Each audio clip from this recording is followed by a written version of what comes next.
Thank you very much, and good morning to you, President Prodi, and good afternoon to the friends who are joining from China. It's a great day, especially for me, I have to say, because we have been working very hard to produce the second volume of China and the world, the role of business. And I remember vividly 11 months ago when we announced the launch of the first volume, China in the World, seeing the problem seen from an international relations perspective. We were with President Prodi, and I mentioned at some point the RCEP, the Regional Comprehensive Economic Partnership. And then President Prodi stopped me and said, look, your first volume was good, but now you need to rewrite it because the RCEP is a game changer. So then it has been an inspiring reflection, and we had the conversation among friends, and we said, let us try to produce a second volume and to discuss the role of business in the relationship between China and the world. And today we are also very happy. I will introduce Professor Hans Henrischke from Sydney University, but he wrote for our book an essay on the significance of this very agreement, RCEP. But really, it is a great pleasure and honor for me to give the floor to President Prodi. And President Prodi, you are in Bologna, and without you, and actually without Il Mulino, this great Italian publisher, it would have been impossible to do this work. So on behalf of all the contributors, on behalf of all of those who supported this project, we would like to thank you, President, and Bologna and Il Mulino for the strong support. And I know that your time is very precious, President, and I will give you the floor, and I invite the friends listening to this event to go to the book and to read the essay you wrote about China and Europe from an economic, from a trade perspective. But today it's really very important to have you with us, President. Thank you so much. Grazie. And the floor is yours.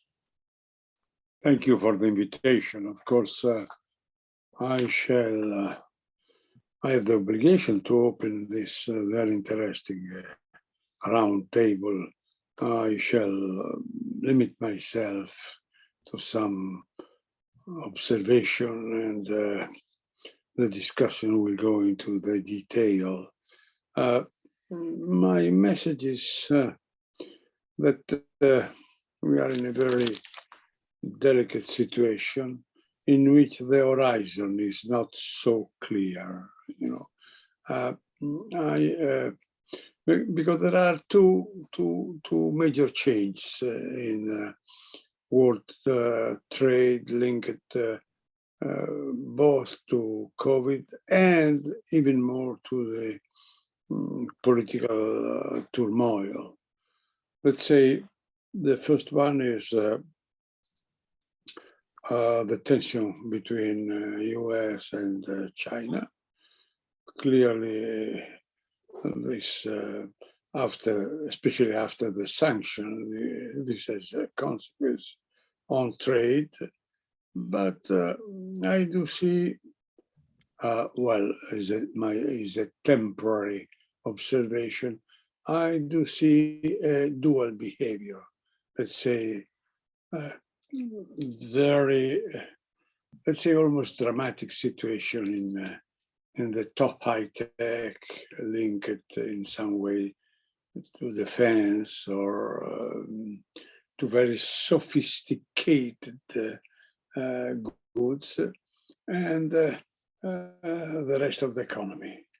In the first bracket, we have a very difficult situation, even a blockage. While under that, you have some sort of regular trade. I was surprised at reading on U.S. media, they worry that because of lack of container or the shipment problems, you couldn't have the supply of goods for Christmas. In theory, this should be, due to the tension between US and China, this should be the last worry of American public opinion, And so this is why, for me, we live in this contradiction in which on the first part, the top part of the trade, everything is blocked, but the remaining trade is flowing well, much better than I could imagine, due to the political constraints.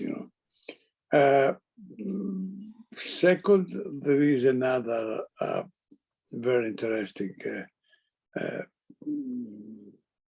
message of change. I say message of change because it's not yet a change. Let's say because of pandemic and because of tensions, there is a net increase of having in any of the big value chains, some sort of, I don't say autonomy, but minimum share in the different three big economic areas. And this is making some movement. This is making change. So this is the reason why I told that we are in a situation of floating business relations. In my opinion, this is not bad in the sense that if you have not total ruptures, you may buy time and start some sort of political and economic compromise. The idea of maybe not in presence, but of a dialogue between the American and the Chinese president is something that it was not expected very few weeks ago, And this is why we have to explore this wait and see situation in order to have a more clear picture. Of course, this is influenced by events that we don't know how they will evolve. The real estate problem make a question mark on Chinese growth.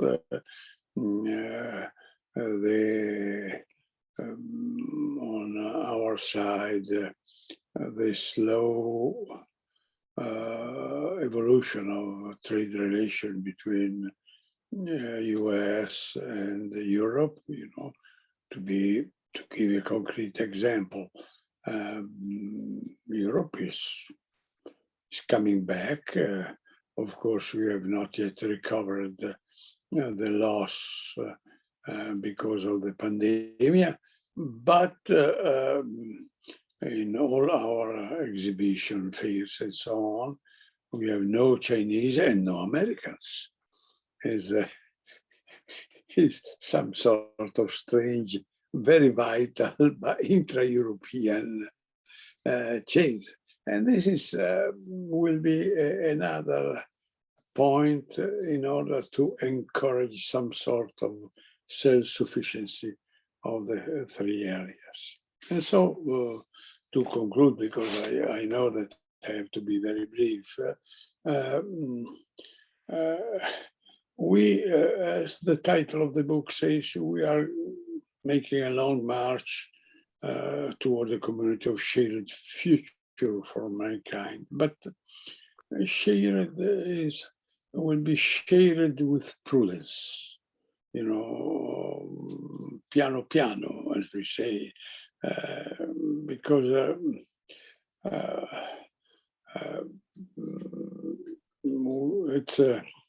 it will not be easy to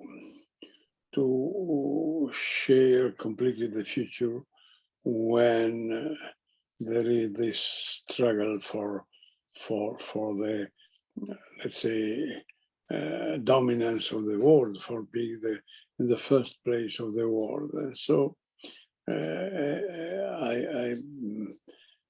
because I am always try to be realistic, I am not unhappy for the fact that in spite of the deep tensions, you still have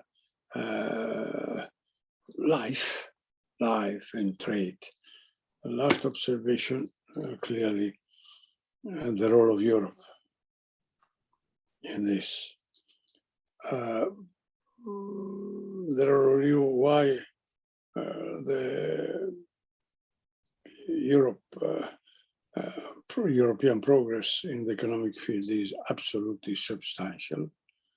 We have an atmosphere of cooperation that I could certainly not dream even 2 years ago. From the political point of view, we have not yet a joint European action. So the role of, let's say, trying to help some sort of understanding that should be typically the European role in this historical phase is difficult to perform, you know. And so even in this case, we have a contradiction. And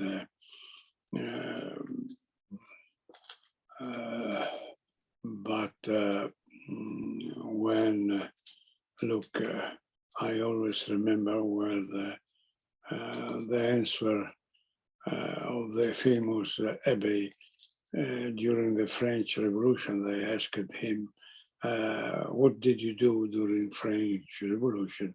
The answer was, I survived. And I think that we are surviving well in this deep political war, the revolution. Thank you.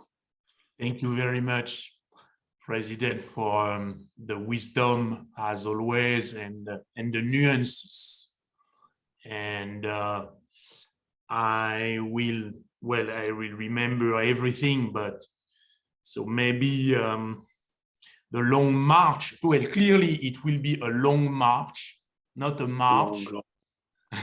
But maybe we need to go piano piano. This is the But you know, we bought time, and this is a positive. In the situation that we had a few months ago, buying time is enough. Maybe I am happy for nothing, but I am, you know. Yes. President, if you have time, President, we will have the views also shared by our friend Joanne McEntee. She was the former Undersecretary in the US Department of Commerce, and I think she's very much aligned with what you are saying. And actually, if we look at the details, what Catherine Tai said, how the meeting between Jack Sullivan and Yang Jiechi went in Zurich, the tone was already very different from the tone of Anchorage. And as you said, before the end of the year, we will have this virtual summit between Mr. Xi and Mr. Biden. So there is a kind of movement, but President, it's also wonderful to have with us Mr. Michele Secchi in Shanghai, who follows all this very, very, very carefully.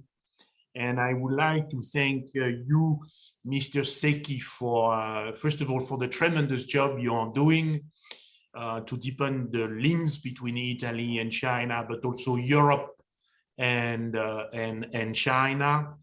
And I have noticed that you did not waste time during the COVID with the very important cultural events you brought to Shanghai. And maybe at some point here, we will discuss about the need to put culture at the heart of our reflections on China and the world, because volume 1 was international relations, volume 2 is business, but maybe what is lacking now is a reflection on the role of culture, ideas, and art in this very important, vital relationship between China and the world. So thank you very much, Mr. Secchi, to be with us today. Thank you very much, David. Dear President Prodi, distinguished speakers, dear friends, first of all, let me say that it's an honor to be here again with you for the launching of this second volume of China and the World, The Role of Business. First of all, let me congratulate you, the editor, Professor Gosset, and the publisher, Il Mulino, and all the support of President Prodi for the vision and the courage. After 11 months, today's launching event takes place still in a phase of difficult times. Humanity is still fighting against COVID-19, but thanks to cooperation on science, some optimism is there. The vaccination rate in the West is speeding up. Things are getting to the normal. Well, the pandemic, climate change, but also increasing security issues are the biggest challenges for mankind. And I think there is only one vaccine to tackle them all, which is trust. Trust in international cooperation, trust among countries. So this second volume, I believe, brings a small contribution to consolidating trust, and it does so by putting into new value the voice of businessmen whose vision and courage are the triggers for taking risks, but also for finding new opportunities and investing in new opportunities.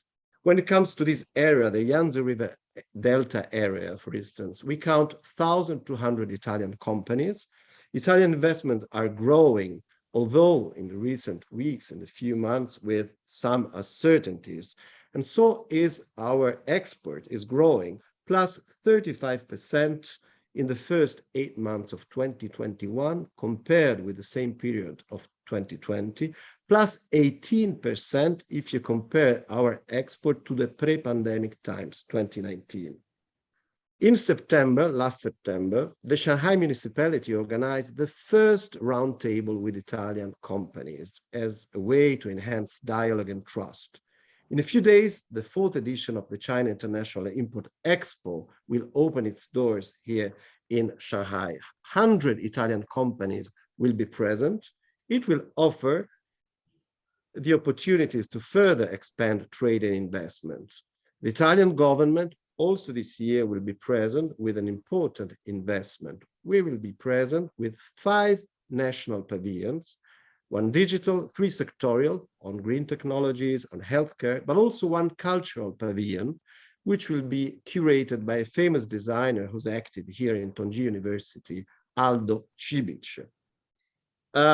Businesses, of course, beyond bilateral relations, I think play a very important role also in promoting a positive agenda on global issues with China. Energy transition, public health, climate change, for instance, where public-private partnerships are important. we can see, for instance, the recent energy cut that we suffered in many provinces could be, let's say, overcome through a better cooperation between the authorities and the foreign companies who have the technology and can contribute to the achieving of the green targets set by the central government. Unfortunately, we are living also in times of increasing decouplings. Decouplings in IT and communications, decouplings in social media, decouplings in technology, supply chains, decouplings in vaccines, with the risk also of human decoupling.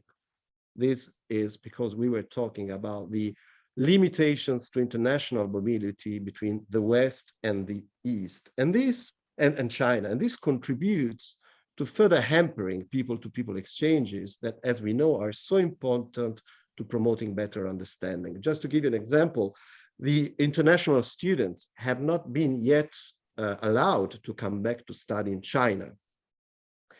And according to the 2021 census, out of mainland China's total population of over 1.4 billion people, only 845,000 are foreign nationals. This represents approximately 0.06% of the total. In Shanghai, the decline of the foreign population is even more evident. It dropped from 208,000 in 2010 to 163,000 in 2021. But at the same time, it is good also to remember that foreign companies count for 1/4 of Shanghai's GDP. They contribute for 1/3 of the fiscal revenues and for 1/5 of employment here in Shanghai. So culture, you mentioned. Culture is so important in building bridges, between people and also between different cultures. And my country, Italy, is I think the best example of a synthesis between different local cultures that have led to the development of our national identity.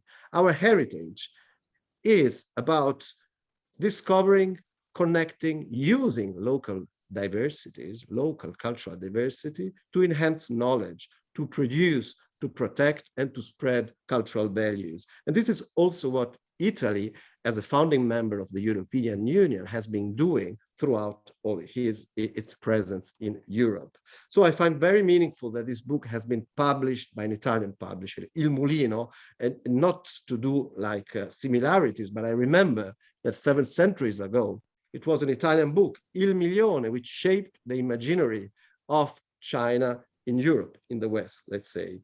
So at the angle of this book, I find it also very, very interesting, because it sets the current trends in a historical perspective, and look forward for your 3rd volume. And when it comes to culture, it's good to remember that under the Italian G20 presidency, the first G20 ministers of culture meeting took place in Rome last July. An important declaration was adopted for a comprehensive cooperation on culture. So in a globalized world, I think that comparing ideas is something which is useful, but even more, it is useful to tell and listen to different experiences. And this is what this book does. And on business, for instance, we think to China as a tea drinking country, but I think in business, it will be very interesting to follow a joint venture between Lavazza and Yum China, which has recently been finalized. They foresee to open more than 1,000 coffee shops over the next few years here in China. Trends, innovations happen very quickly on this market. In 2022, we will celebrate the Italy-China Year of Culture and Tourism. We hope that it will be far much more than a celebration. We are working with our Chinese friends, both at institutional and private level, to leave a legacy for the future. For instance, promoting exchanges of young talents, promoting multi-annual programs of cooperation between leading museums in Italy and China, and also because history matters, refurbishing and digitalizing the Marco Polo Memorial Hall in Yangzhou. So against this background, you find me so much, again, in line with the approach of this book, and I wish all the success for this new endeavor. Thank you. Thank you so much, Michele, for the content, for the energy, for the vision. And I know I'm going to say something that President Prodi does not like, but I repeat it because since you mentioned Marco Polo in Yangzhou and Il Milione, therefore Marco Polo, well, we have had Marco Polo, we have had Matteo Ricci, and I think we have with us Romano Prodi. Think about this continuity, Marco Polo, Matteo Ricci, Romano Prodi. It makes great sense to me. So, and we will continue the journey, Michele, and in your position, I know that it is not easy because you represent a country, but it would be fantastic if you could write an essay on, or it could be on cultural diplomacy. That would be very, very, very meaningful. Thank you very much. Now we are going to end this opening ceremony, and we will listen to contributors. And Joanne McEntee from the US could not be with us because of the time difference, but she wanted to record a short video, and I think you will see some echoes between what she says and what President Prodi said. So let us, if you wish, listen to Joanne. I propose that trade is a key factor in restoring a positive relationship between the US and China, and business can make this happen. The fortunes of both the US and China have been intertwined since the doors of trade first opened. For the last several years, neither country could imagine an economic future without the other. For many years, both enjoyed the creative and cooperative accomplishments that business trade brought. Scientists, academicians, students, and industry experts coordinated on many projects, and businesses on both sides achieved substantial economic growth. However, political suspicions, inflexibility, and unfair trade practices led to the unraveling of this relationship and resulted in the adoption of increases in tariffs, counter-tariffs, and other protectionist actions. Such actions increased tension across all dimensions of the bilateral relationship and further deteriorated trade and investment relations. Finally, some positive efforts began to be made in the trade area in order to de-escalate the tension between the two nations. But then the world was hit by an international health crisis. The strength of that interdependency was even tested more by the arrival of the COVID virus. The strain placed on global trade by this pandemic highlighted logistical bottlenecks, domestic policy flaws, and stockpile inefficiencies.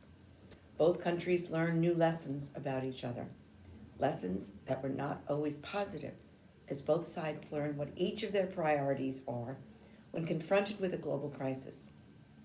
As both countries search for the most appropriate needs to do what is best for them, substantial parts of the cooperative trade relationship of the past was disrupted further, and the weaknesses in that fabric of trade, which had been so closely and carefully woven, became painfully torn.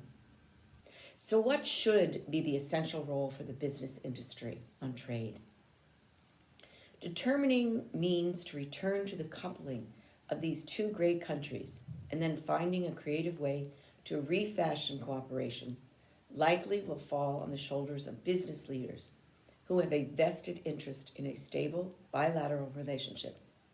A continuous dilemma for business is to help policymakers find a balance for accepting desirable investment by Chinese interests in the U.S., while appropriately screening Chinese acquisitions to ensure that there is no strategic threat to U.S. national interests. The same holds true for the Chinese, Chinese leaders often say they welcome Western business and investments, and yet seriously restrict both by regulatory and other public policy means to make it increasingly more difficult to do business for many in China. Because public leaders can get lost in larger, overarching issues of trade, business leaders have a crucial part to play in leading policymakers to focus and engage in serious talks that reconcile the relationship between these trading partners. In fact, we have recently seen some positive movement toward the restoration of this relationship. This includes the addressing of many of the trade concerns raised by industry, such as re-examination of tariffs, China student visas, positive legal movement on Chinese technology companies, global energy commitments by the Chinese side, and a return to substantial U.S. product purchases by the Chinese. Business needs to encourage the completion and implementation of the trade agreement to which the Chinese side and the U.S. have stated publicly they will return. There's a total recognition that this will be a difficult undertaking to address. Volatile issues related to technology, cybersecurity, industrial policy, and Chinese state-owned enterprises.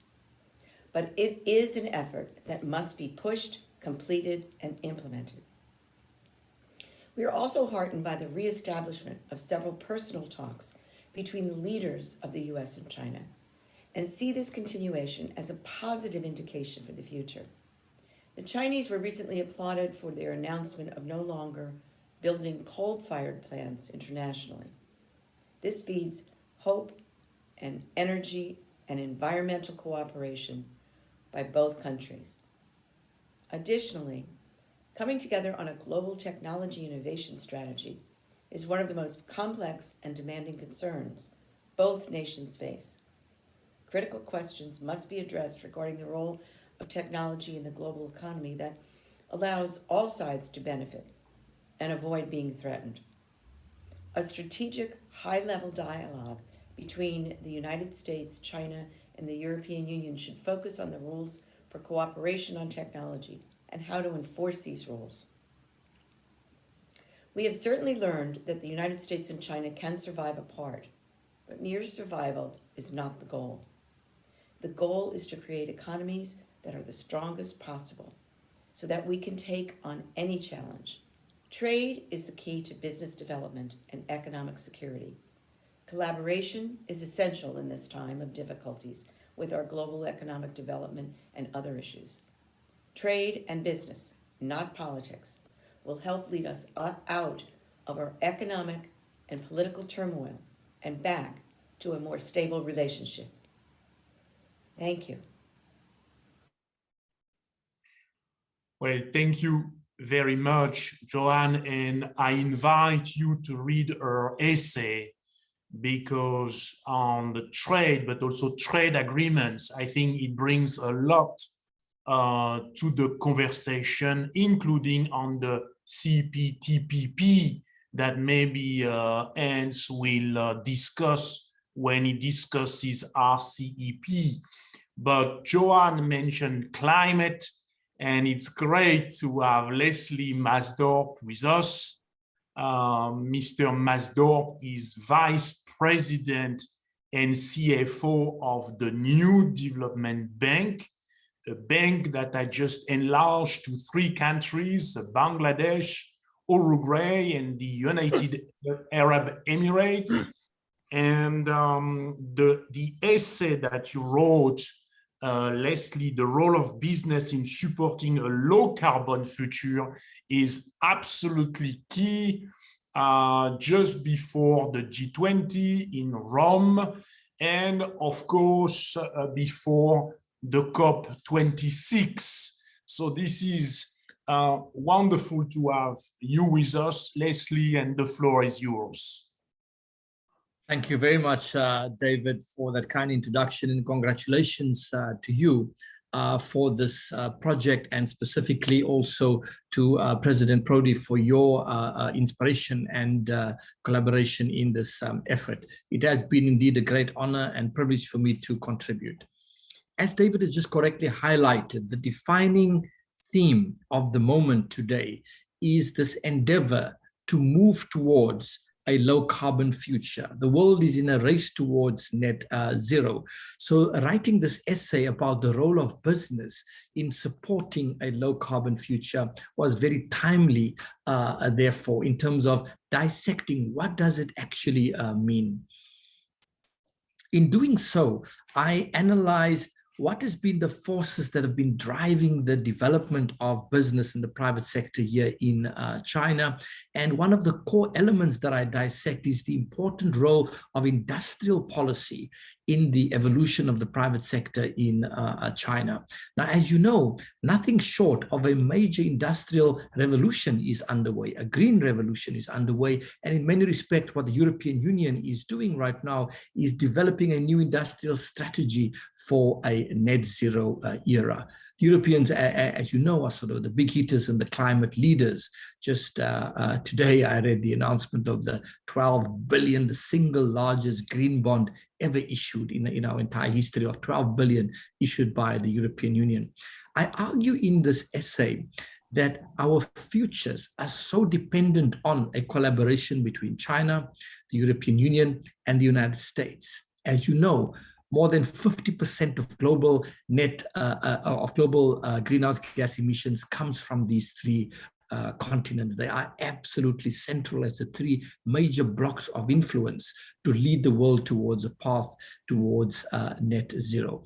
And one of the encouraging things today is that despite the tensions that President Prodi has so articulately outlined earlier on, there is a pattern or a path of collaboration that seems to have deepened after the appointment of Secretary John Kerry into his role as climate envoy. So despite all the tensions and the difficulty to get summits going between the People's Republic of China and the United States, there is deep and ongoing dialogue between the teams on the G20 on green finance, on the climate side. So you can fight on the one side, but also collaborate on other areas, especially recognizing that our futures are so intertwined. The only two other points that I'd like to make in the interest of time is to say that already in China now, it seems to me there's an acceptance that sustainability and that low carbon strategies can be a comparative advantage. Every time I meet with senior leaders of local government, all the corporate leaders that I meet, I was at the Hangzhou Fortune 500 Summit and meeting with some senior CEOs, they see sustainability as a source of comparative advantage. And I speak on this theme also in the chapter, that one can use low carbon and green technologies to become a leading company. And that is the mindset that is now occupying many of the leading cities here in China. I was with the vice mayor of Shenzhen a few weeks ago, and they, together with many other cities, want to become the first to reach peak carbon by 2025. So there's almost now a competition. Who can we be the first to reach ahead of the 2030 target that President Xi has set? Some of the cities want to meet that peak emissions target earlier on. In short, the future is green. There's a major green revolution underway. This book is timely in outlining that business have a very critical role to play. Of course, governments set the overall framework, the rules of the game, the policies, but within that, business can then function, employ people.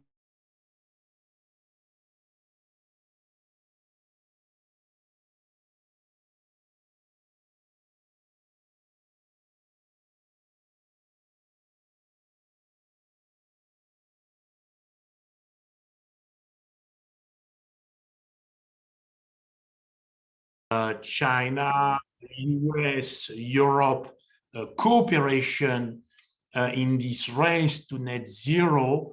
On December the 20th, we are going to launch what we call China, Europe, America Net Zero Transition Forum. And I would like to thank you in advance for your very, very strong support.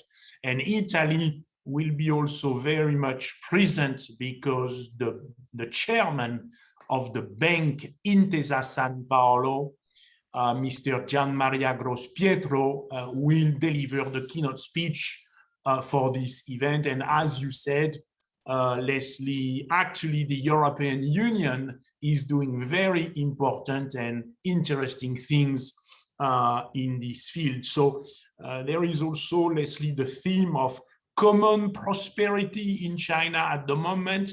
I personally see some links with what Europe is trying to do, and certainly on climate and biodiversity.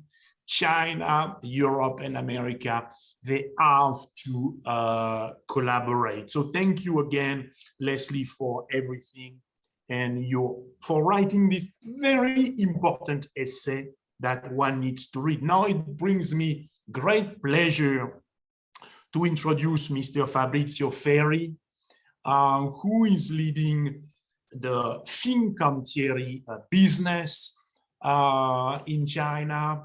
And actually, this is a very important project in Shanghai, and we were very honored, Fabrizio, to have the support of Mr. Gallia, but also of Mr. Bono, the CEO of your company, who wrote an essay for this book. And thank you for being with us, and the floor is yours. Thank you. So Fincantieri is building, together with the China State Shipbuilding Corporation, the first cruise ship ever made in China for the Chinese market. So this is a very important project, also very complex, and is a project that has a long history. Since 2013, with the company, with Mr. Bono as a CEO, we analyzed the Chinese market for what it was already at that time, the growth and the potential of the cruise industry in China. The Chinese market, in very few years, it went from basically nothing to become the second largest cruise market in the world, with 2.5 million passengers. This was right before the COVID crisis in 2019. So to understand this number, we need to compare what is the number of the biggest market in US, which is around 12 million passengers, but US has a population of 350 million people.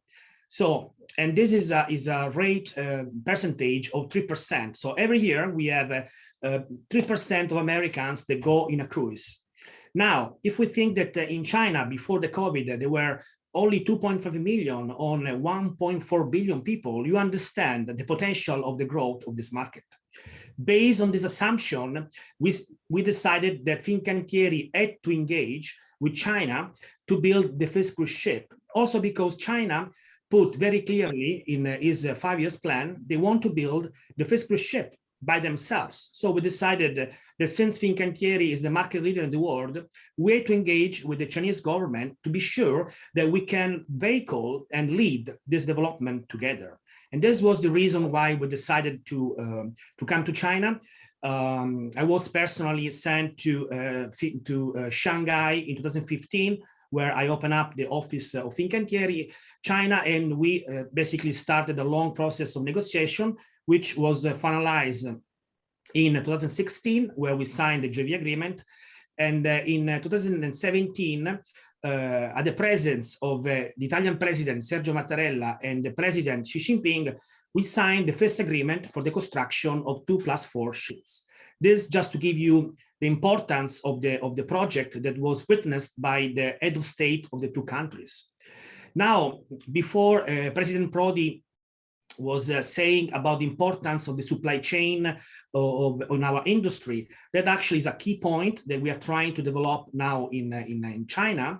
We finalized an agreement with the Baoshan district in Shanghai to create an industrial park where to bring all our suppliers. This because 70% of the value of a cruise ship is made through the supply chain. And this is something that our Chinese counterpart understands very well. This is where the real know-how is. It's one of the knowledge that Fincantieri has, how to manage a very complex supply chain and how to integrate it on the ship system. For this reason, Fincantieri today is working as a hub for the small and medium Italian enterprise to come to China. This is a process that is going, of course, was going very well before the COVID. Now, like I said before, the COVID is slowing down some of the activities because we cannot really move people, but still, I can tell you that all the internal decoration of the ship under construction is made through Italian suppliers, and this makes us very, very proud, because we are working as a system with Italy. Of course, we have a strong support from institution. I want to thank the General Consul of Italy, Michele Cecchi, and the Italian Ambassador Luca Ferrari, because they've been always supporting in all the process of Fincantieri here. Like I said, China had a very huge potential in terms of market before the COVID. Of course, the COVID brings some shadow on our industry, but we are very confident that once this will be over, China has all the characteristic in terms of customers for the cruise, and it will be back in the game. And we are confident that sooner or later it will take the lead as the biggest market in the cruise, probably in the next 10, 15 years. Thank you very much, Professor. Thank you very much, Fabrizio. And you mentioned the photo, and of course, this very important photo when you sign this agreement is in the book, and really this is a very, very interesting essay. And best regards from our CEO Giuseppe Bono, that really believed in this project and always supportive. Thank you very much, Fabrizio. And we were also very lucky, Fabrizio, to have the support of another great European company, Melia, of course, in a different sector, but tourism is very important. Mr. Secchi mentioned that.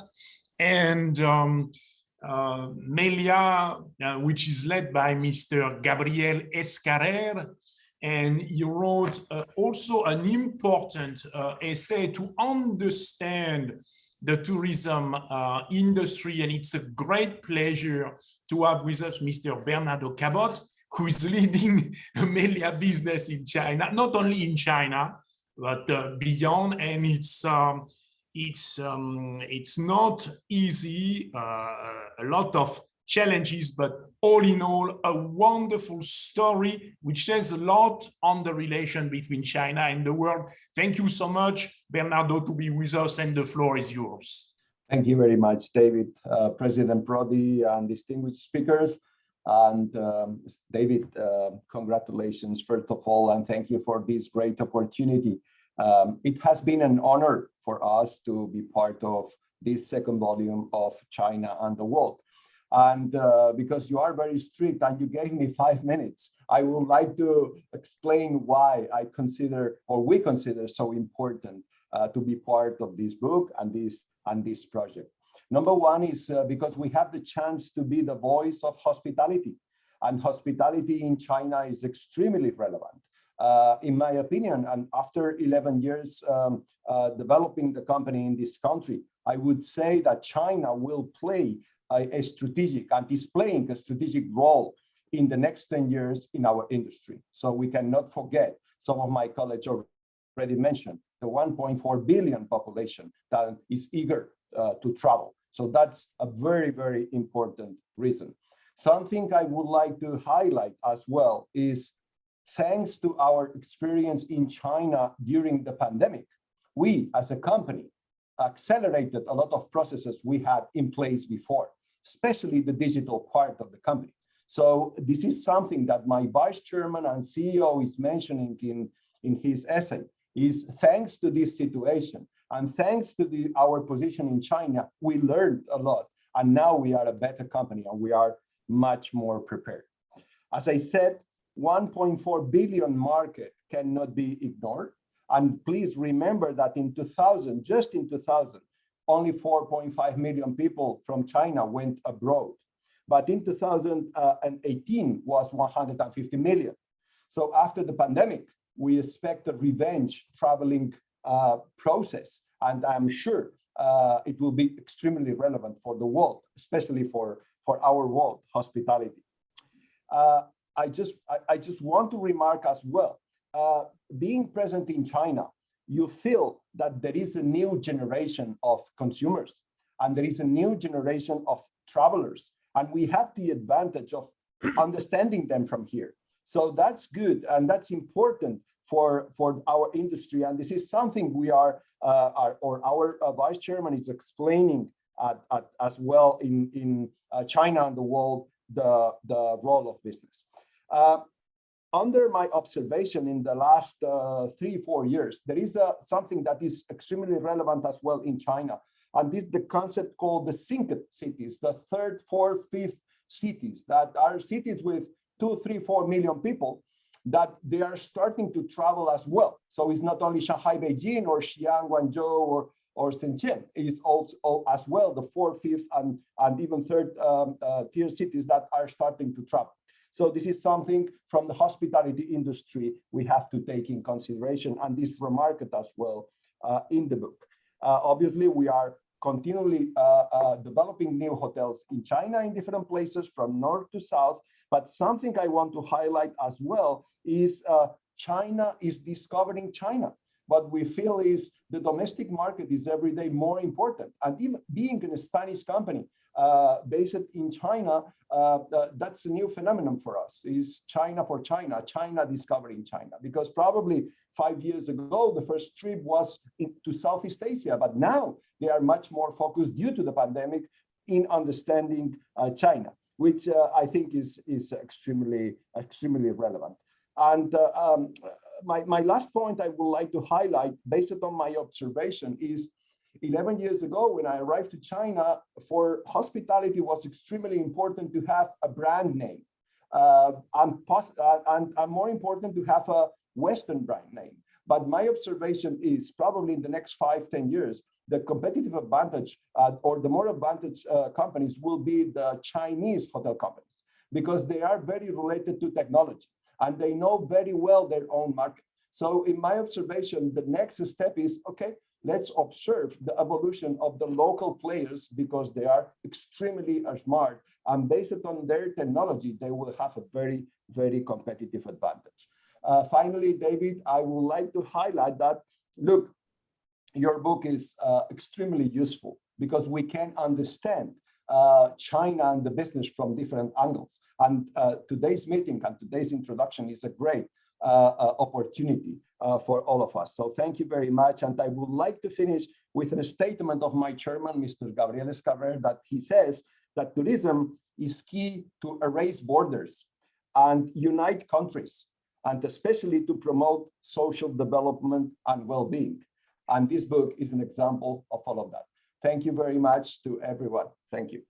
Thank you very much, Bernardo. And indeed, when, well, if we do the book on culture, ID, and art, it would be interesting also to introduce, in a way, tourism or travel, because by nature it is a connector, and we travel from one culture to another culture.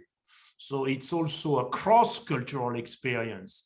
And I found that fascinating in your essay, the essay of Mr. Escarrer, that very profound, actually, dimension. Thank you so much, Bernardo. We went to Italy with different friends. We went to the US, we went to South Africa with Leslie Masdorp.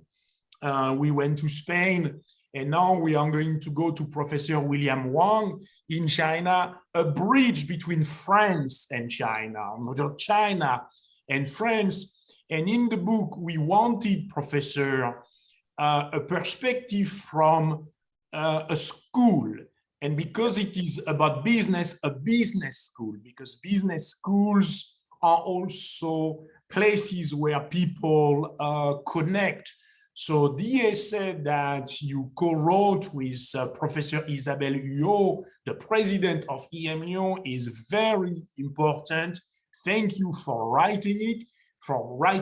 I hope many people can have a look at it. We have great business schools in China. We have a great business school, of course, in Bologna, the Bologna Business School that President Prodi knows very well, but Il Mulino is also a great school. So the floor is yours, Professor, and thank you to be so supportive. Thank you very much, David. Dear guests, Isabel and I wrote one chapter entitled The Role of Business Education, contextualized by the China-Europe relationship. We have 5 key findings, and I would like to share with you. The first one is the steady increase of international student mobility at the global level, exceeding a scope of 5 million students per year. While it is also, we have to admit that significantly affected by the COVID. Second point is about international mobility at EU and Asian region is mainly featured by intra-regional mobility. This is our interesting finding. The third one is talking about, United States is still the top 1 host country, while China has become the 3rd since 2019, and will be very possibly to become the 2nd largest destination by 2030. The fourth point is about the EU-China perspective. We strongly believe that business schools are one of the key drivers of educating future business leaders. So at the school level, how European, Chinese institutions to formulate clear strategy to achieve this is the clue. Now let me elaborate a little bit more about those points. For the first point, let's take a look on the global picture. Until the first decade of 21st century, the international mobility students witnessed a continuous growth. In 2017, the size was more than 5.3 million, and it is expected to exceed 9 million in 2027. While it seems the figure is big, while it only represents 2.4% of total students, so there is still a big margin to improve. As I have mentioned, international student mobility at EU and Asia is mainly featured by intra-regional mobility. I want to discuss a little bit more. In fact, EU, in terms of the region, is the first hosting region of international mobility, with a size of more than 1.7 million students in 2017, ahead of North America, 1.2 million, and ahead of Asia, Oceania, 1.1 million. Interestingly, Europe has significantly intra-regional mobility. Concretely, 86% of European mobile students reside in another European country. And in terms of Asian countries are main sources of international students for China, accounting almost 60%. Thirdly, I would like to talk a little bit more about China as the number 3 host country of international students. The figure is about 50,000 international students. By previously it was Australia ranked the number 3, and China has took the place of exceeding Australia. The number of international students in China has experienced a constant double-digit growth in the last 10 years. According to the China Ministry of Education, we can see that 500,000 students are coming from 196 countries in the regions. They are studying in more than 1,000 higher education institutions in 31 provinces and the regions across the country in 2018. So based on the above finding, from the EU-China perspective, we strongly believe that business schools are one of the important key drivers for educating future business leaders. The joint mission is expanding from inter-student exchange towards inter-continent student exchange. I think that this will positively contribute to the social, economical, and the cultural exchange. So at the school level, I think both sides, means Chinese or European institutions, need to formulate a clear strategy to promote that intercontinent exchange. A concrete case is about Il Mulino Business School that I'm serving. So we are expanding from a French-centric business school towards a global business school by establishing campuses in Shanghai, Mumbai, Casablanca, and thus reaching 3 continents.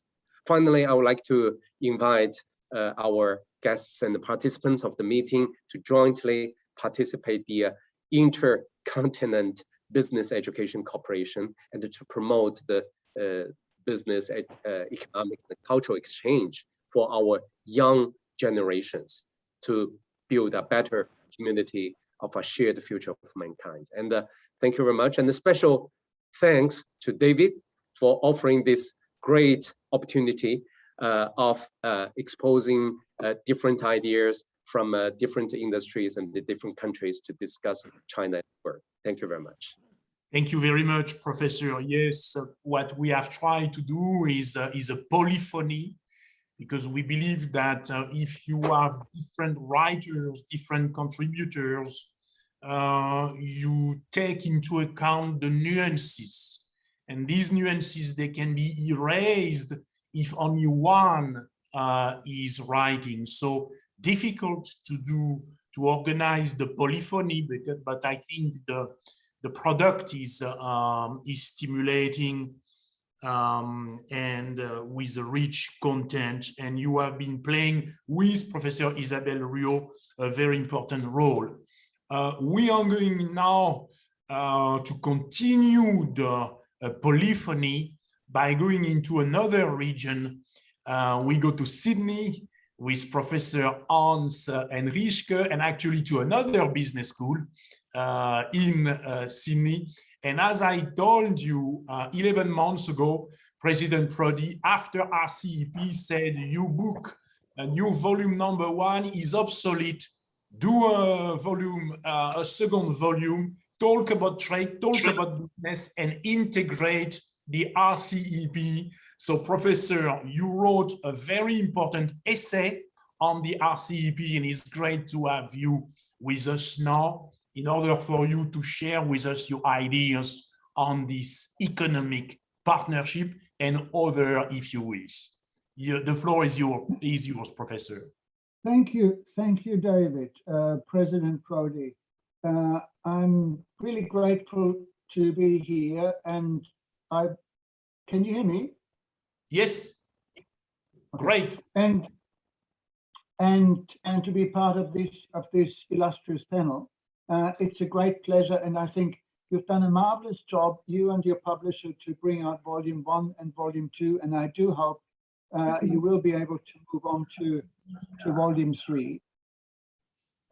Let me make a few comments on volume 2, because I think we all know that it was written against the background of decoupling between China and the West, and the background of a preparation for a war that hopefully will not happen. But in Australia, we're right in the middle of this. So we feel we're very close to all what is happening there, while at the same time, certainly my university, our student numbers from China are increasing.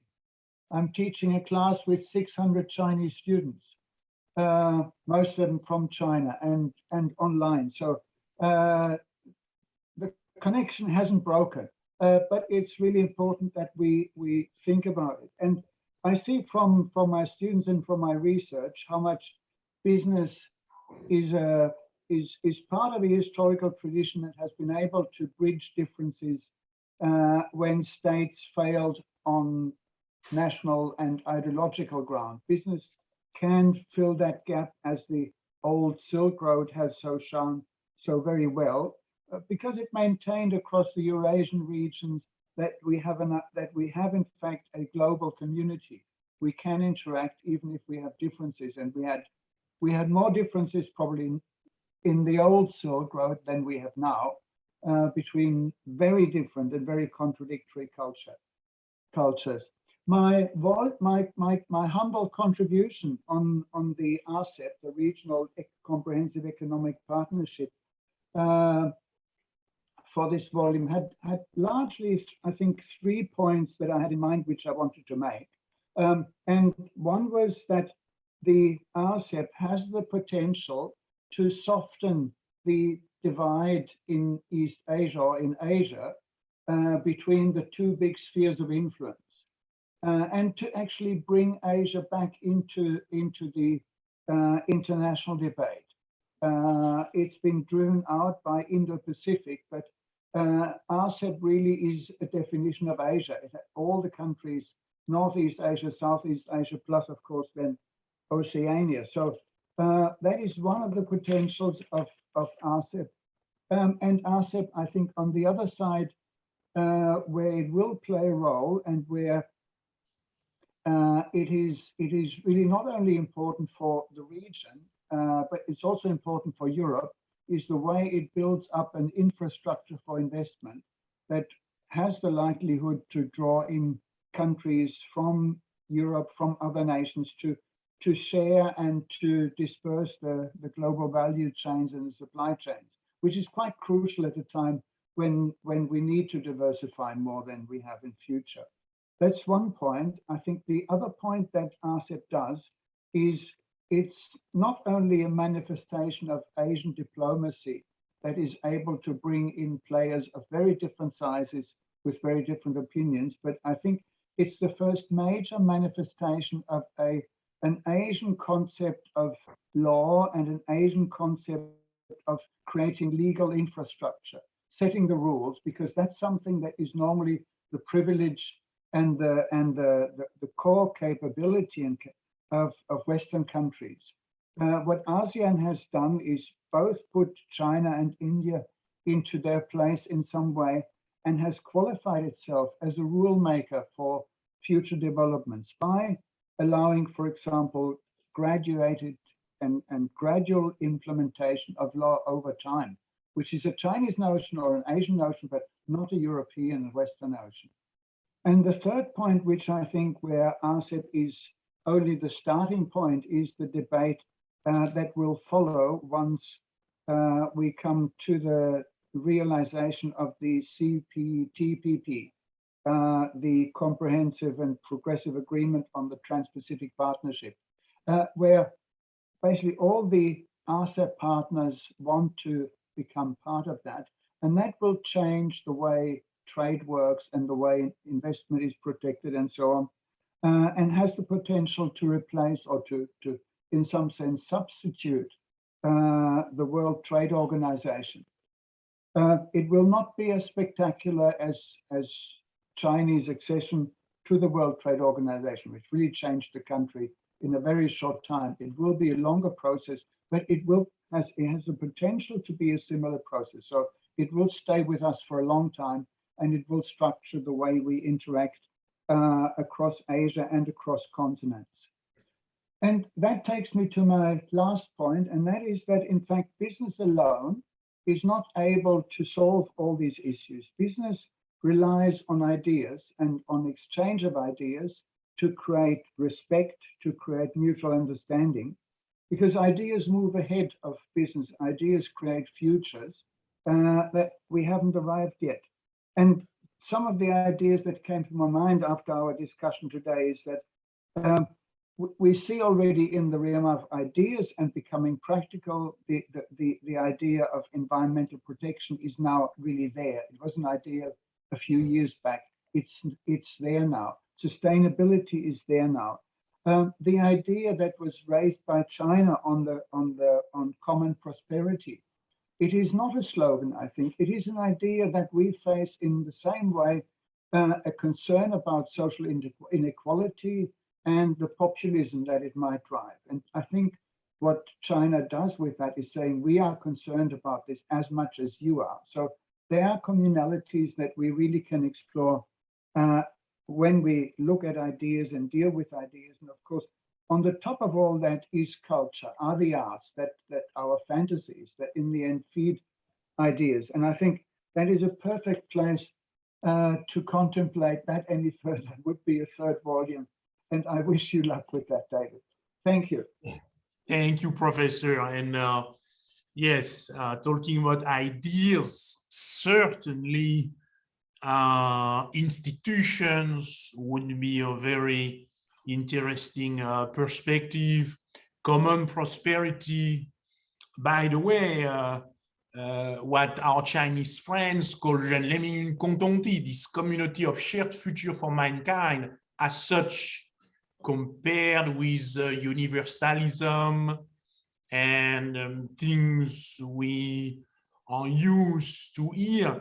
And as you said, Hans, because we just had in Yunnan, I think Leslie was talking at the Kunming conference, this very important meeting on biodiversity, and the notion of ecological civilization was central. That is another idea that could bring us closer. It is very important to have your perspective in the book, Professor. Very important to have an Australian perspective at the moment.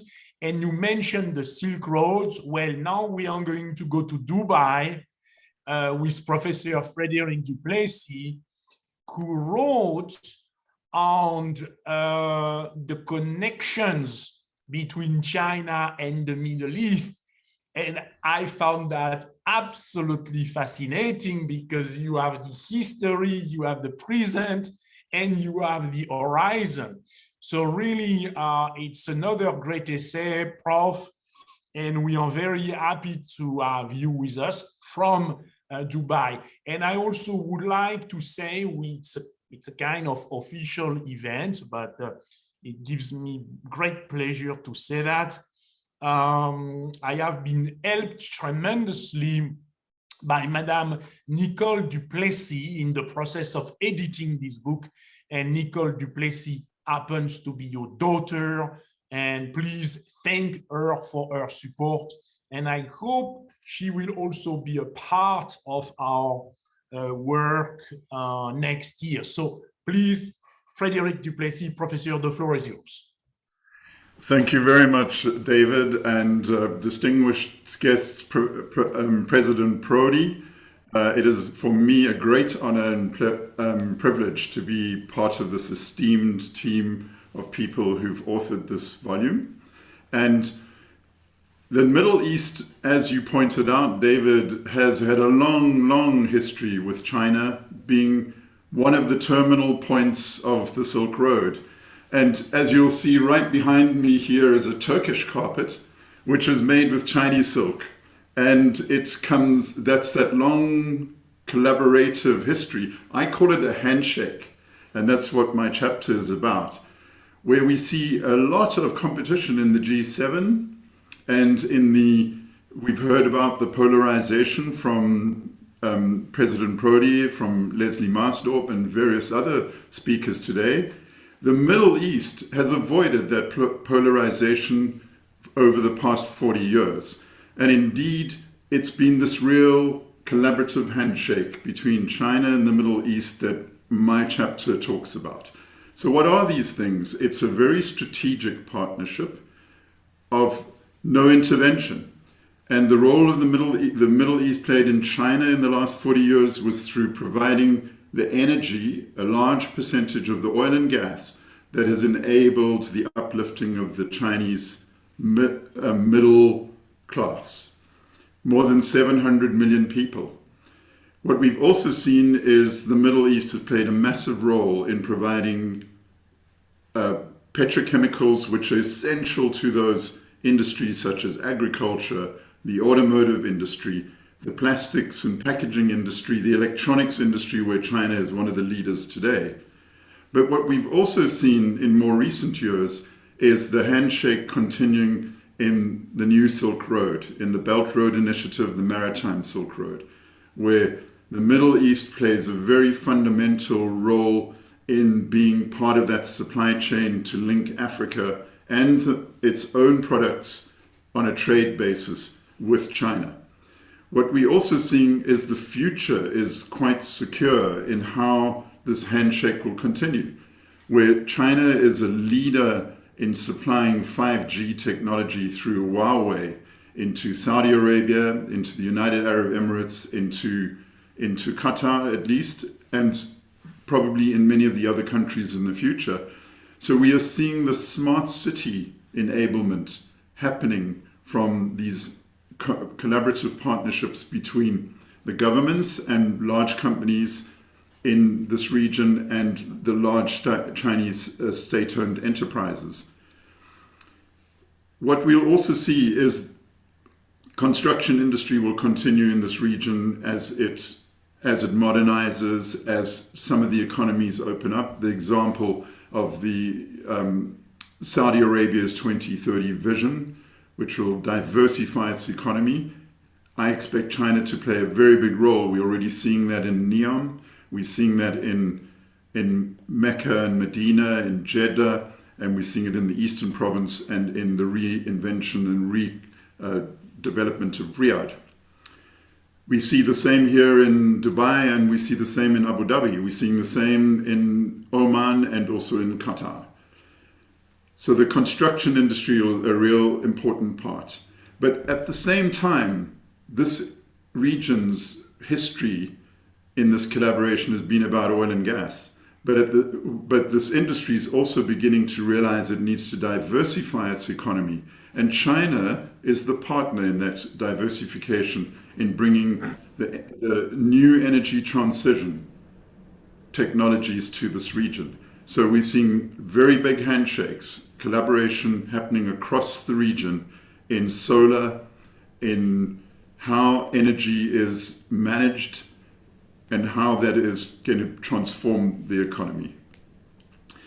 And if we think about some specific examples on the ground of collaboration, the UAE embarked in the COVID year in a big collaboration agreement with Beijing Pharmaceuticals, Sinopharm, and went through a big clinical trial of over 30,000 people in a period of less than 6 months and got the Sinopharm vaccine approved, which has played a major role in this region and in other regions in the world in reducing the effects of the pandemic. So this is another part of that handshake.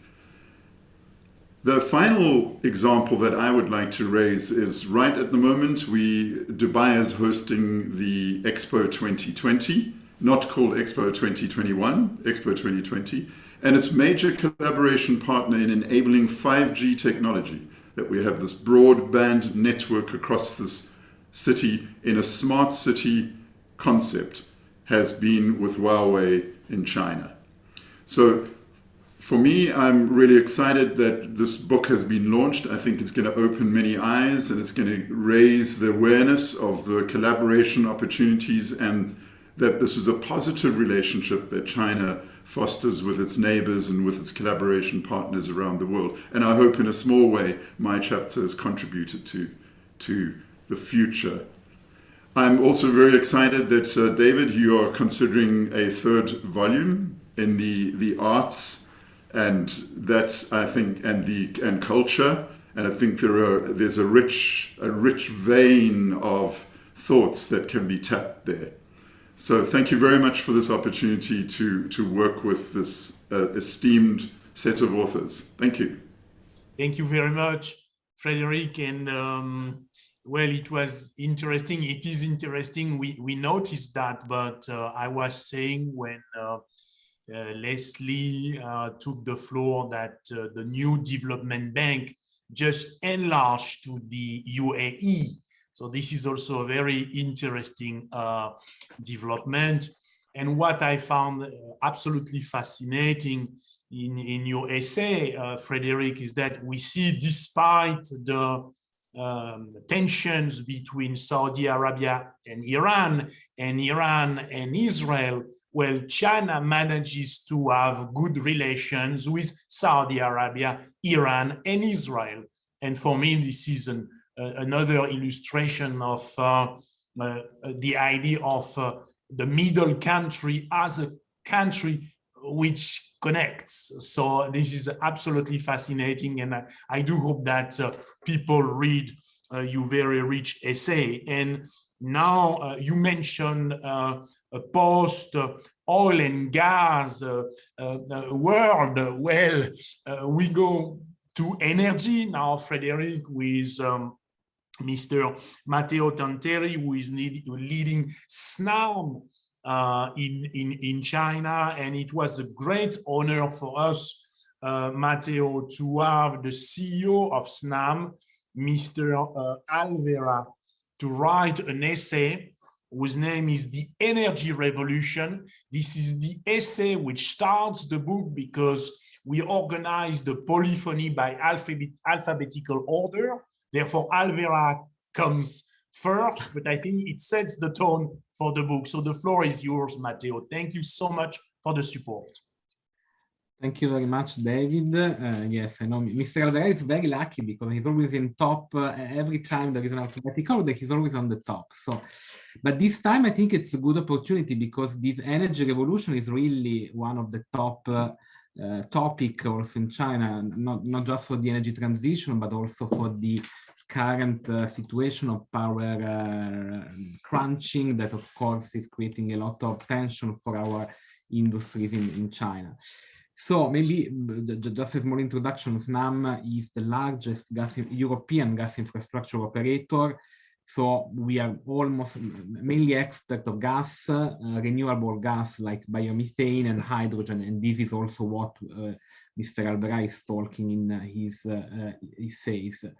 So I would just say that energy transition officially started in China 1 year ago. It was September 22nd. And the President Xi Jinping publicly committed on CO2 emission peak by 2030 and full decarbonization by 2060 in a speech at the United Nations meeting. It was a kind of unexpected announcement, but of course it has great importance because it revealed the willingness of China to commit to be part of this race to net zero, where China can, of course, play a decisive role because it's responsible today for around 28% of the global emission.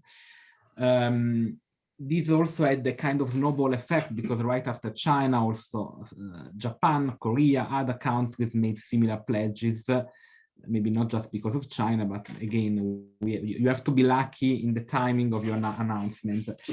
I mentioned gas, I mentioned biomethane and hydrogen, so let me just briefly go through all of these. So the role of gas is for sure crucial today. The country is finally experiencing its golden age of gas. That was the title of a famous IEA report from Fatih Birol years ago. And China for sure has become today the most interesting market for gas globally.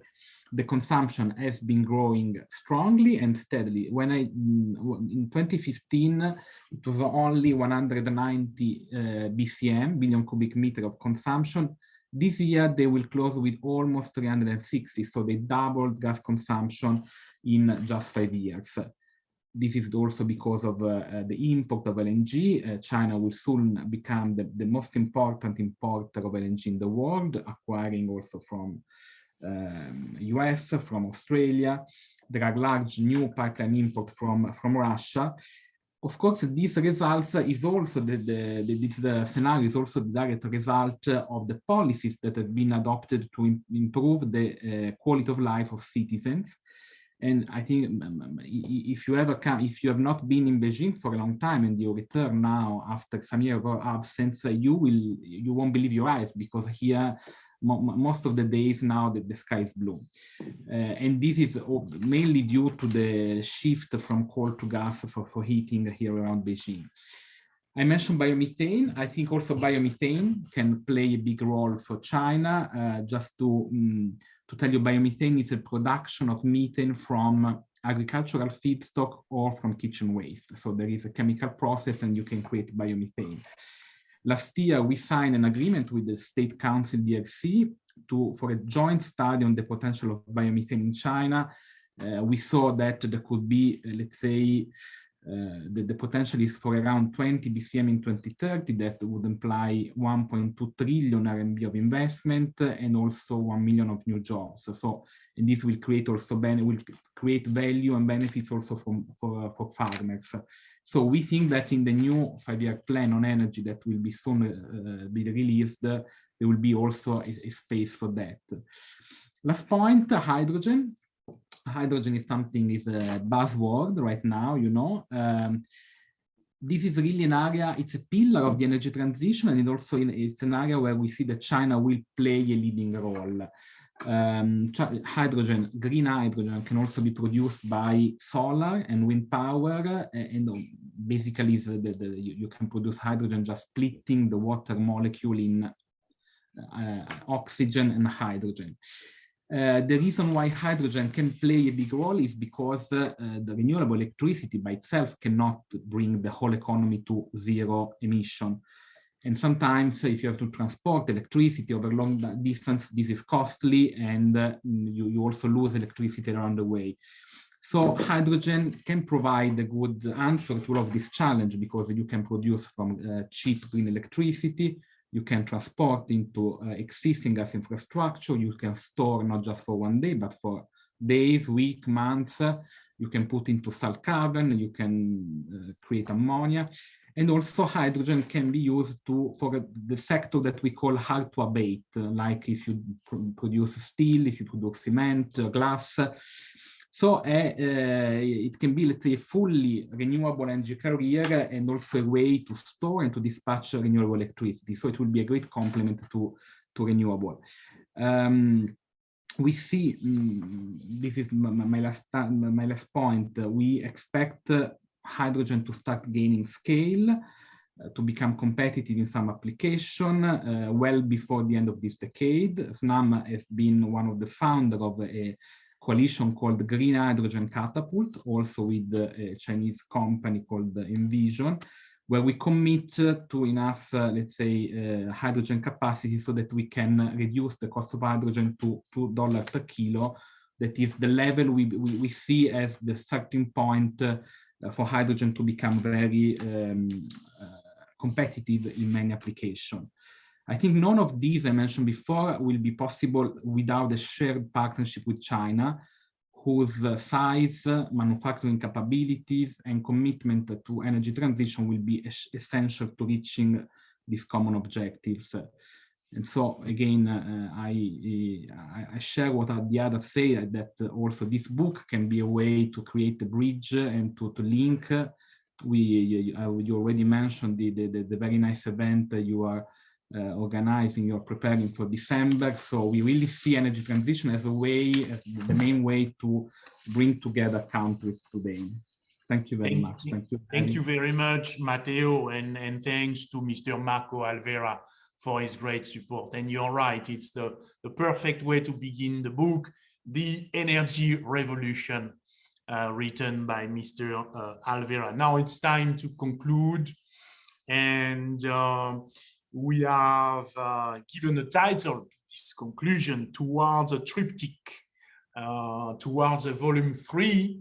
Let's say what happens, but it is a great pleasure for me, before I give the floor to Professor Godard to conclude, and maybe to Professor Prodi to do a final wrap up, I would like to give the floor to Mr. Alex Fan, who is a very important art collector in China, who has a wonderful museum in Shenzhen, and who is a bridge between China and the world from the arts perspective.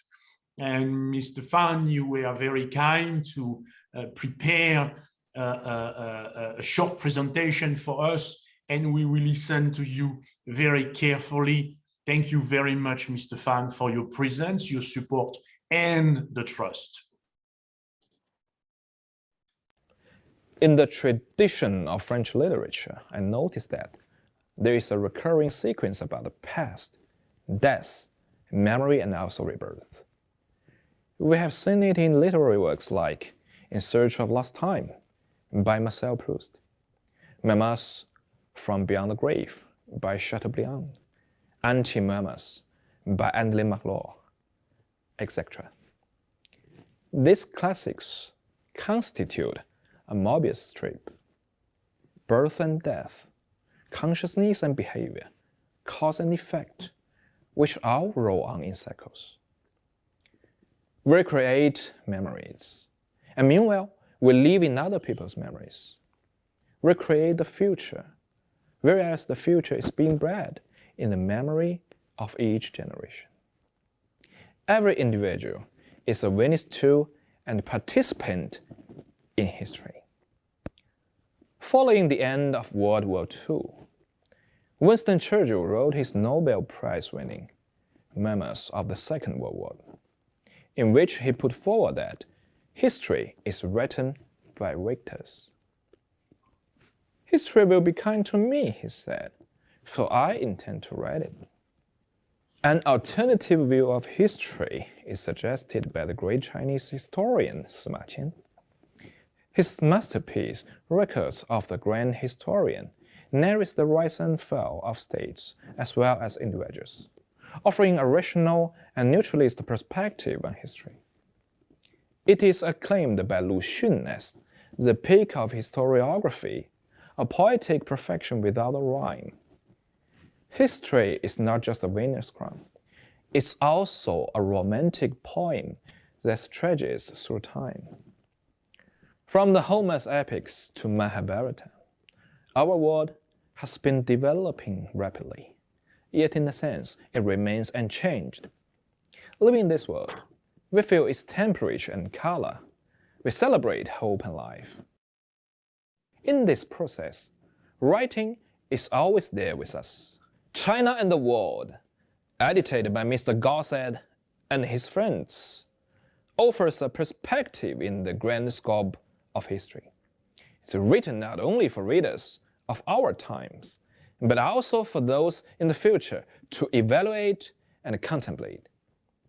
Through reading this book, I hope that more people can be engaged in the dialogue of China and the world. There are mysteries to be unraveled in the universe, the society, and our lives. Where writing is essentially a process of demystification. Reading this book will be a calming experience as one continues to uncover those silent mysteries. Congratulations to Mr. Gosset and his friends for breaking down the walls that shouldn't have existed in the first place, and for building bridges that should have been there long ago.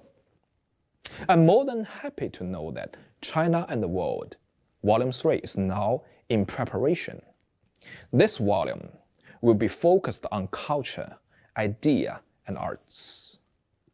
Art is a witness to man's pursuit of eternity.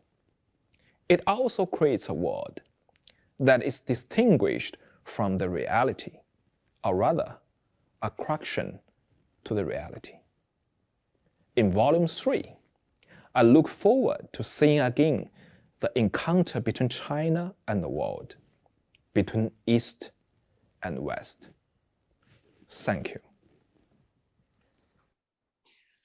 Well, thanks to you, Mr. Fan, for taking the time to think about this presentation, to translate it into wonderful English, and to say it in wonderful English. And of course, we will try to live up to your expectations for the Volume 3. We will work very hard.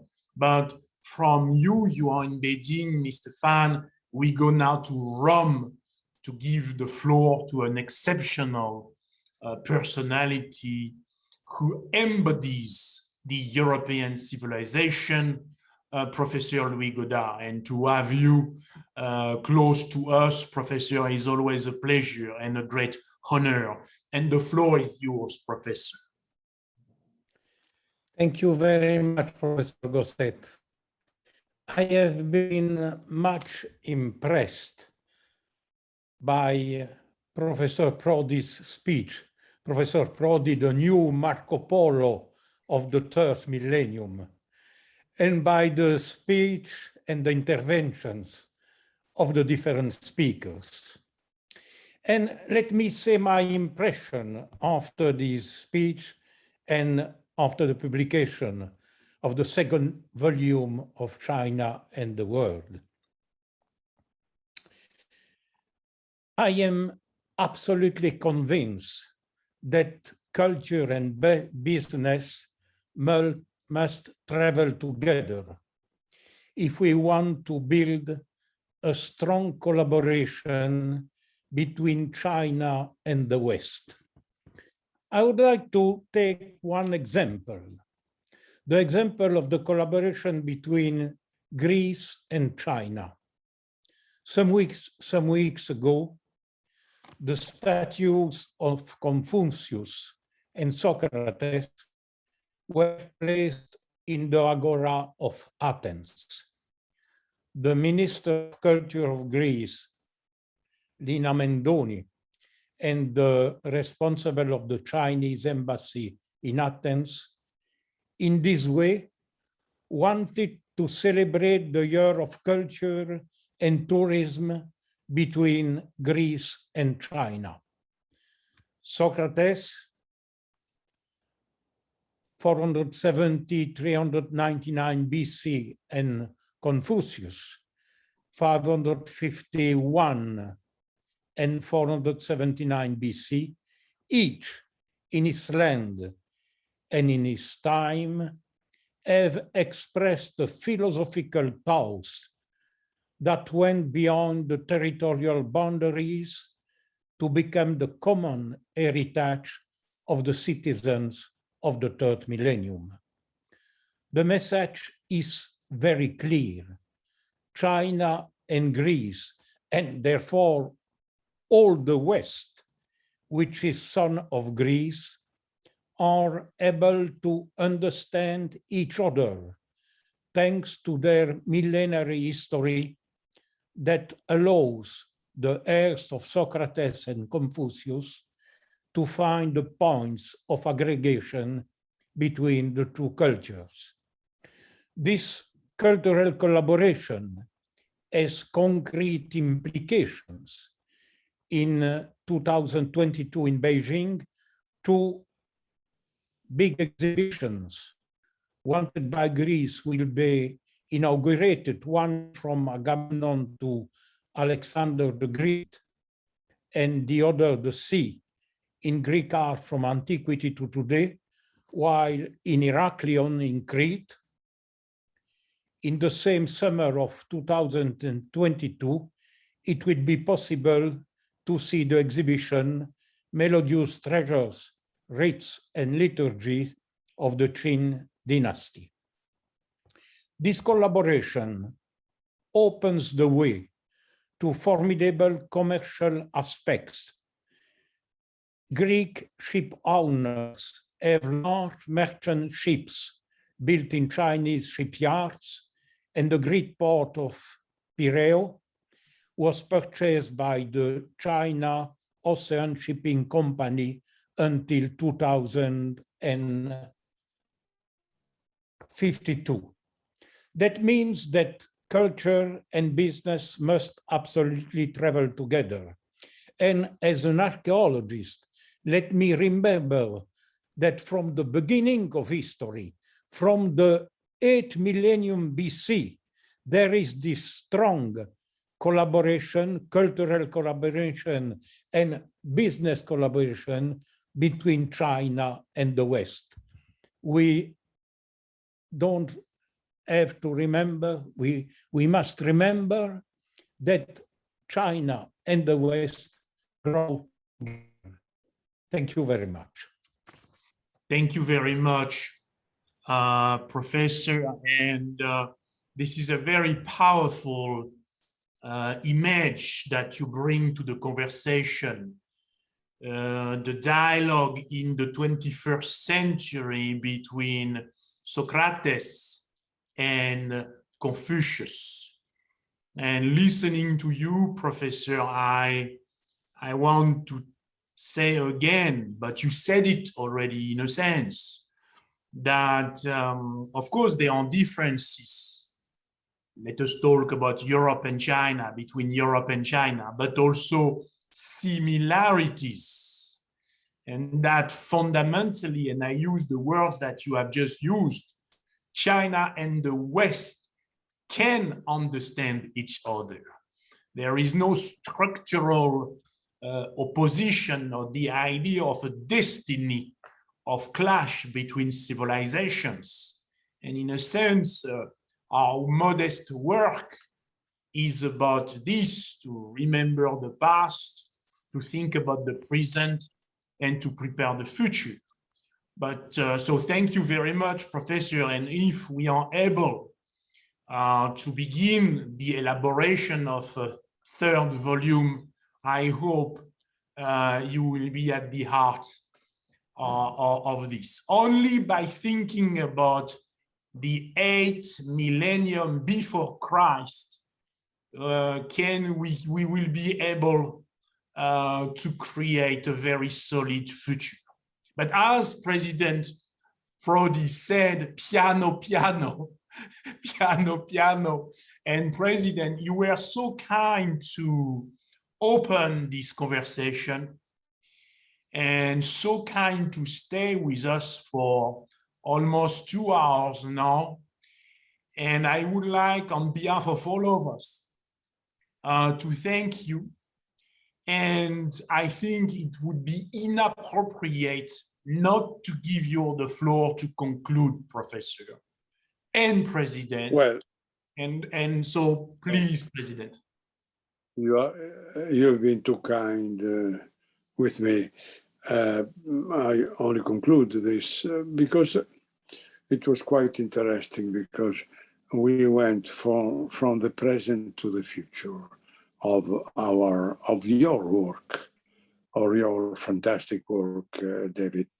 Let's say we started analyzing the difficulty of today, but opening up in the end to a tradition of culture. You know, when you analyze the similarities of the role of Socrates and Confucius, is because you want to put today in a tradition that is not a tradition of fighting, is not, but is a tradition of common thinking, even if absolutely separate, And this will be the job of next year, how to find roots of a common thinking. Probably should have been more appropriate to do this at the first volume, and then but life is life, and we were present by the necessity of dealing with economic and political text. But culture, art, in some way are the dessert of a beautiful meal. And I look forward, if you are able to do it in 1 year time, you know. So I hope that will be next year. If not next year, will be 2023.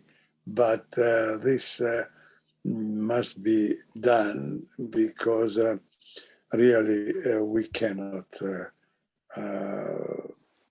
let's say, have strong cooperation in politics and culture if we don't have strong roots in the past, you know. And so I do hope that this new effort will be fruitful. Thank you so much, and thank you all the speakers, because they were not speaking isolated, but they were reacting. They were, let's say, making like a mosaic, and you know, the strange mosaic, let's say, made by such a distant people, is a unique consequence of the new reality. Thank you so much. Thank you very much, President. You said everything, and I hope this mosaic also is a reflection of the polyphony that one has in the book. Thanks to all of you. I have nothing more to say, but just maybe we will promote the book and we prepare a third volume. President, if it is not done next year, we will go piano to 2023. piano. Thank you very much. And also, President, thank you very much for the support of Michele Secchi here, who is doing really a great job. Again, as a bridge between China and Europe, and to a certain extent, the West and China. So highly significant. Thank you very much. Thank you so much, and bye-bye. Grazie, Presidente. Presidente. Grazie. Arrivederci, Presidente. Thank you so much. Arrivederci. Ciao, David. Arrivederci, Presidente. Arrivederci. Arrivederci. Ciao.